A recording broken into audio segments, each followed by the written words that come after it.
O que é identidade? A identidade é aquilo que você apreende sobre si mesmo na relação com o outro? É uma autoconstrução? Ela é só sua ou ela é coletiva? O que você é só o que você diz que é? Ou você depende da compreensão do outro, do reconhecimento do outro? Isso para o indivíduo. No caso da sociedade, o que são os negros na sociedade brasileira? Como eles são socialmente vistos?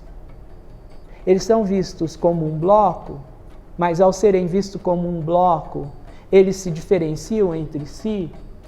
Uma comunidade negra urbana, num bairro central como Tucuruvi, é diferente de uma população negra de Tiradentes? Quais são os seus desafios? Quais são os seus acessos, por exemplo, à rede de saúde? Eles reagem da mesma forma ou os negros, por serem negros, reagem sempre do mesmo jeito? Existe um jeito negro de ser ou a condição dos negros é determinada, sobretudo, pelo seu lugar social de subalternidade e de falta de acesso aos bens públicos, aos direitos públicos, aos espaços públicos e privados?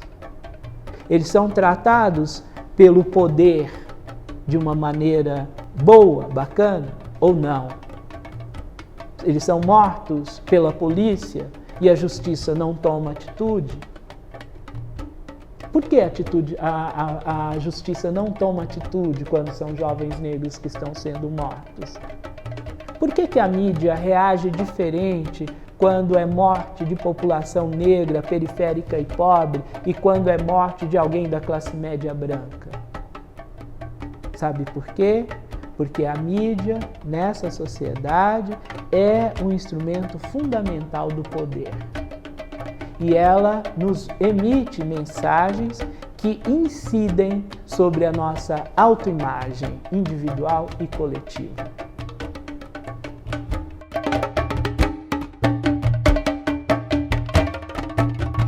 Ser negro ou negra nessa sociedade não é algo tão simples. Só os negros que têm um ambiente familiar de valorização do que é ser negro, têm experiências escolares positivas em relação àquilo que ele porta de imediato, que é, em primeiro lugar, o seu corpo, só esses conseguem construir uma percepção positiva do que é ter o cabelo crespo, a pele escura, os lábios grossos, o nariz alargado. Os demais, às vezes, são educados de uma forma tão traumática que eles preferem fugir de qualquer ideia de identidade negra e se refugiar em uma não identidade. O que é ser brasileiro? Ser brasileiro é aquela ideia construída pelos modernistas nos anos 20, 30, e depois é a política de identidade que eles desenvolveram durante o Estado Novo. Qual política de identidade? Uma política de identidade fundamentada em Gilberto Freire? A nação é a única possibilidade de identificação do indivíduo e das coletividades? Não há problema nenhum em haver um hospital israelita.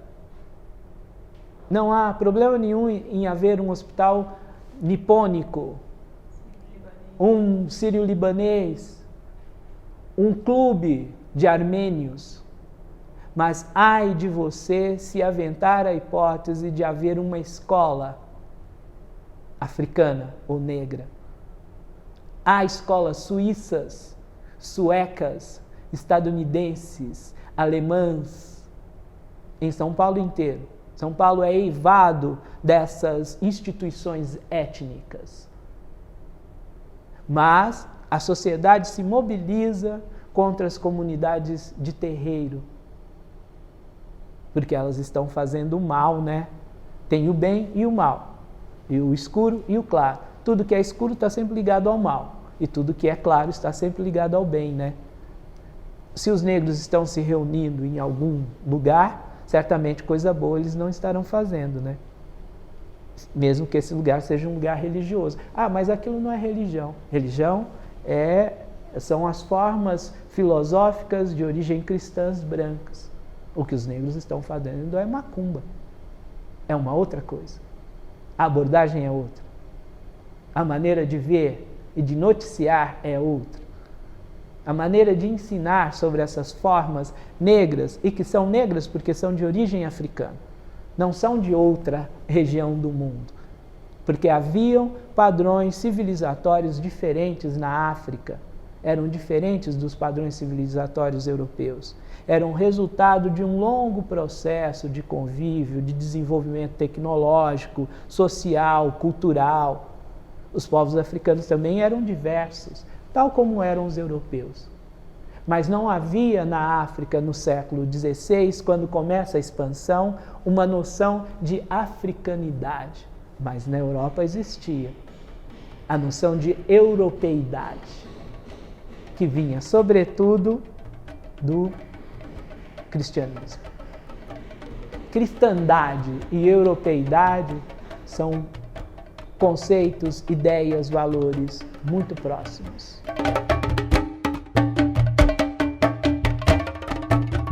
O racismo, nós podemos conceituar como racismo formas históricas elaboradas na expansão do Ocidente e da colonização. Como isso ocorreu? Ocorreu porque populações de origem branca e cristãs se espalharam pelo mundo, e nos lugares onde elas se espalharam, elas se impuseram como classes ou etnias dominantes. Elas produziram formas discriminatórias muito específicas, atribuído em primeiro lugar pelo tom de pele. Os brancos europeus inventaram os negros, remotamente, por contraste, porque os humanos são mesmo diferentes. São diferentes em tom de pele, em altura, em textura do cabelo, além de serem diferentes também do ponto de vista da construção da vida social, que gera aquilo que nós denominamos cultura. Sobre os africanos, os europeus tiveram que elaborar explicações razoáveis que justificasse a sua venda, a sua compra, a sua escravização e a sua morte, porque os portadores de pessoas, eles podiam matá-las quando elas não fossem adequadas, importantes, ou eles podiam prescindir da vida daquela pessoa. E dentro da própria mentalidade europeia, não se poderia fazer isso de uma forma simples. O que surgiu, então, para justificar essa profunda desigualdade entre os europeus brancos e as populações de cor foi elaborar uma sofisticada rede de explicações para dizer que essas pessoas mereciam ser discriminadas, mereciam ser escravizadas. Nisso nasce o que a gente pode chamar de ideologia da raça, que ainda não é o racismo tal como conhecemos hoje, mas é uma explicação, ou são explicações sobre por que os negros são assim e por que os brancos são assados. O primeiro fundamento para isso foi a religião. Buscou-se no Velho Testamento uma origem para os africanos. Nessa explicação no Velho Testamento, os africanos seriam descendentes de Cã. Quem é Cã? Cã é um dos filhos de Noé. No Velho Testamento, esse filho de Noé teria sido amaldiçoado por Javé. Já que a compreensão do mundo vinha da religião, buscou-se na religião. Mas no final do século XVIII, os europeus modularam esse pensamento. Emergiu uma nova maneira de pensar, onde a explicação religiosa já não se sustentava mais. Então, onde se busca explicação? Já que os europeus estão vivendo, as sociedades europeias, naquele momento no século XVIII, algo que podemos chamar de iluminismo. São novas ideias sobre a história, sobre as ciências, sobre a natureza, sobre o comportamento humano. A junção dessas visões iluministas pseudocientíficas, são falsamente científicas, porque não se trata de serem científicas no sentido da verdade, são arroladas, utilizadas, essa ciência que está nascendo na Europa, são utilizadas para explicar por que a condição de europeus e de negros são diferentes no mundo. É nesse momento que vai a noção de raça, que é um pouco anterior, é do século XVI, então nós estamos no século XVIII, na Europa Ocidental, na França, na Alemanha, na Inglaterra, que são donos do mundo. Eles têm várias terras e várias populações de cor não cristãs que estão sob o seu domínio. Qual será a explicação que se buscará nesse momento? Sim, não é que os negros são inferiores porque não são filhos de Deus. É porque eles pertencem a um ramo da raça humana que perdeu a corrida para o desenvolvimento mental, cognitivo e civilizatório. As populações negras são populações selvagens, que estão num estágio de desenvolvimento mental, comportamental, inferior aos brancos. Por que os brancos são superiores? São superiores porque hoje eles têm o domínio do mundo. Ainda não é uma explicação darwinista, com base na ideia de evolução. Está ligado a uma ideia do comércio, da cultura, da tecnologia, que está muito presente no pensamento iluminista. Nesse momento, o racismo, as práticas discriminatórias e as justificativas para a opressão das populações não europeias vai ganhar um cunho científico. Um médico chamado Eugene Fischer vai fazer experiências terríveis na Namíbia. Vai pegar africanos e outras pessoas consideradas degeneradas, as colocará para conviver e procriar, vai pegar algumas dessas pessoas, vai cortá-las em vida, vai tirar parte do seu cérebro para mostrar que o cérebro de pessoas degeneradas e de raças inferiores era menor que pessoas da raça superior. Foucault acha mesmo que o conceito de raça foi largamente empregado também na Europa. Há um autor chamado Edwin Black que mostra como o racismo científico foi largamente utilizado nos Estados Unidos, na França, na Inglaterra e até na Dinamarca. Na Argentina, que havia uma população de uns 20% de negros no início do século XIX, por volta de 1930, os negros haviam desaparecido por completo. Será como foi essa mágica? Eu te digo, foi através de práticas de racismo pseudocientífico.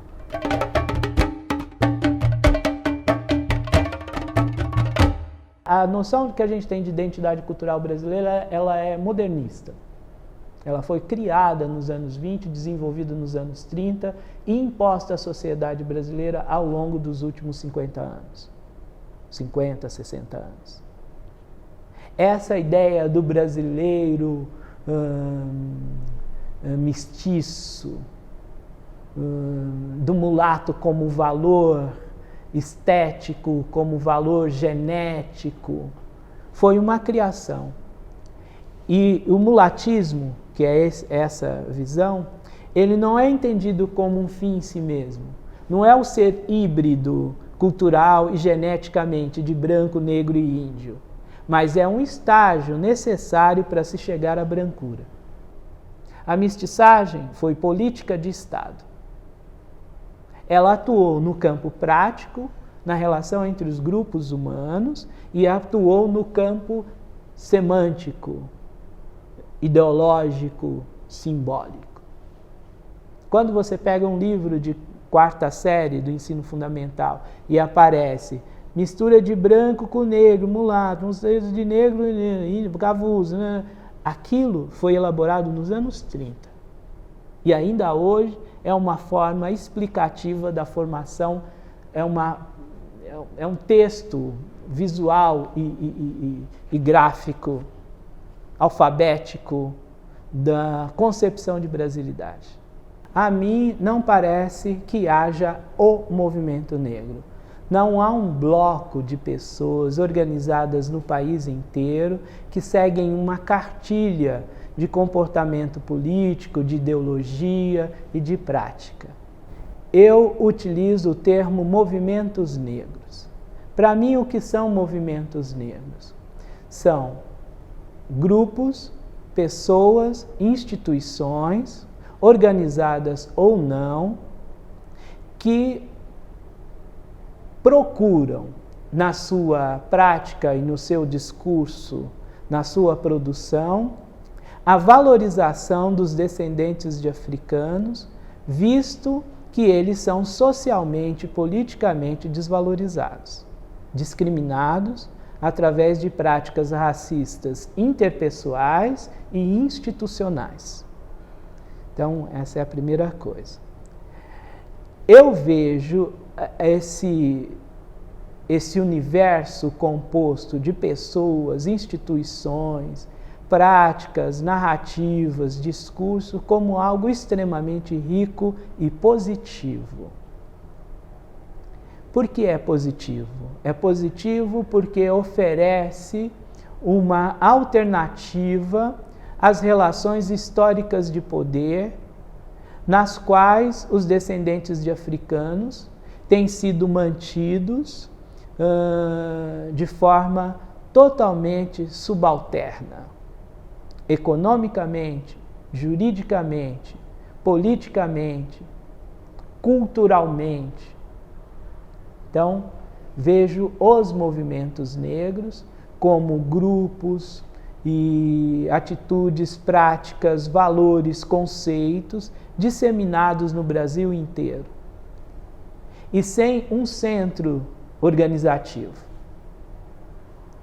Então, um exemplo é o movimento hip hop, que é uma parte do movimento negro, mas que não usa a cartilha trotskista, por exemplo, de que os negros têm que ter uma visão de esquerda, de que os negros têm que militar nos partidos de esquerda.